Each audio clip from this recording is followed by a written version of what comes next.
Hello friends, Tuesday variety rice என்னென்னு பார்க்கலாமா? புளி சாதம் தான். அதுக்கு ஃபர்ஸ்ட் நம்ம வந்து 200 கிராம் புளியை சுடு தண்ணியில் ஊற வச்சுக்கலாம். அப்போ சீக்கிரமாக அது ஊறிடும்.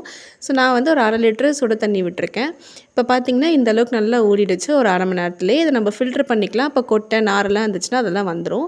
இப்போது புளி பேஸ்ட் ரெடி பண்ணலாம். அதுக்கு கொஞ்சமாக எண்ணெய் விட்டு ஒரு 4-5 மிளகாய் சேர்த்துக்கோங்க. அது கூடயே 1 ஸ்பூன் அளவுக்கு பெருங்காயம் அண்ட் கொஞ்சமாக கருவேப்பிலை. இதை லைட்டாக வதக்கிட்டு நம்ம ஃபில்டர் பண்ணி வச்சுருந்தோம்ல புளி தண்ணி, அதை இதில் ஆட் பண்ணிக்கலாம். கூடவே தேவையான அளவுக்கு உப்பு. இதை நல்லா மிக்ஸ் பண்ணி விட்டுக்கோங்க. ஒரு 1/4 மணி நேரத்துக்கு மேலே நல்லா மிக்ஸ் பண்ணிக்கிட்டே இருந்தீங்கன்னா இந்த அளவுக்கு பேஸ்ட் ரெடி ஆகிடும்.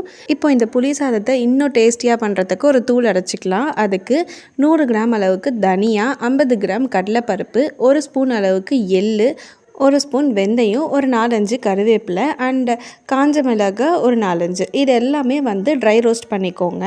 எண்ணெய் விடாமல் நல்லா இந்த மாதிரி கொஞ்சம் சிவப்பாக வறுத்து எடுத்துக்கோங்க. இது எல்லாத்தையும் மிக்ஸி ஜாரில் சேர்த்து நல்லா பவுடராக அரைச்சி எடுத்துக்கோங்க.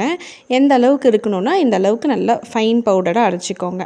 அடுத்தது நம்ம புளி சாதம் தாளிக்கிறதுக்கு கொஞ்சமாக எண்ணெய் விட்டு 1 ஸ்பூன் கடுகு, 2 ஸ்பூன் உளுத்தம்பருப்பு, 2 ஸ்பூன் கடலைப்பருப்பு, ஒரு 4-5 காஞ்ச மிளகாய், 1/4 ஸ்பூன் அளவுக்கு மஞ்சத்தூள், கருவேப்பிலை கொஞ்சமாக போட்டு தாளித்து நம்ம சாதத்தில் கொட்டிக்கலாம். இப்போ இதை நல்லா மிக்ஸ் பண்ணி விட்டுக்கோங்க. இது மிக்ஸ் பண்ணதுக்கப்புறமா புளி பேஸ்ட் நம்ம ரெடி பண்ணி வச்சோம்ல, அது தேவையான அளவுக்கு ஆட் பண்ணிக்கோங்க.